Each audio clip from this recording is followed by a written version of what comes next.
අවුරුදු 69ක ආච්චි කෙනෙක්ට පීයෙන් යනලා මරලා ගෙදර තියෙන දේවලුත් මංකොල්ල කාලා ගිහින්. ඉතින් කොහමද කට්ටියට ඉතා කනගාටුදායක නිවුස් එකක් දැක්කා මේ අපි මම ඉන්න පළාතේ එහා පැත්තේ සිටි එකේ.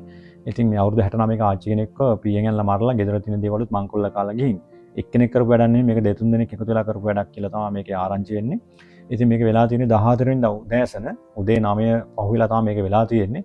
ඉතින් අසල්වාසීන් කියන්නේ මේ උදේ වරුවේ දැක්කලු කළු වෙනුමක් ඇඳගත්තු කෙනෙක් දෙන්නෙක් එහා මෙහා යනවලු. ඉතින් මේගොල්ලන් එච්චර සැලකිලිමත් වෙලා නැහැ ඒ සම්බන්ධව. ඉතින් ටික වෙලාවකට පස්සේ මුහුණත් අහගත්ත එක්කෙනෙක් ගෙදරට රිංගලා තියෙන එළියෙන් අයියෙන් කෑ ගහලා ගම්බත් එක්කමස් කියලා. කියන්නේ එලකිරි වගේ වැඩේ දීලා එන්නම් කියලා තමයි ඇතුළට ගිහිල්ලා තියෙන්නේ.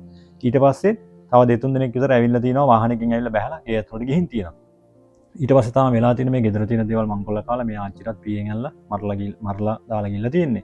ඉතින් මේ ජපානයේ ඉන්න අපේ කට්ටිය දන්නවනේ මෙහි වයසක මිනිස්සු ගාව තමයි වැඩිම සල්ලි තියෙන්නේ. මොකද ඒගොල්ලන් තරුණ කාලේ හම්බ කරපු සල්ලි සේරම මෙයාලා ළඟ තමයි තියන් ඉන්නේ.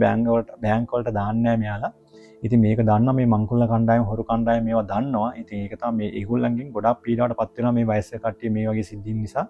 ඉතින් මේක පාරේ යද්දිත් මේගොල්ලන්ට මේ වගේ කරදරවලට මුහුණ දෙන්න වෙලා තියෙනවා. මේ ඊපෙන තවත් එක නිවුස් එකක් ආවා. ඒකම පස්සේ දාන්න. නමුත් මේවා දැන් එන්න ජපානයේ වාර්තා වෙනවා වැඩි. ජපානෙත් එන්න හොඳ නිවුස් නෙමේ අපිට ආරංචි වෙන්නේ. ඉතින් මේකත් ජපානයේ එක්තරා අඳුරු පැත්තක්. ඉතින් ඔයාලට මේ වගේ නිවුස් අහන්න ලැබෙලා තියෙනවද දැකලා තියෙනවද අනිවාර්යෙන් ඒ ගැන පොඩ්ඩක් ෂෙයා කරන්න. එහෙනම් හැමෝටම ජය වේවා.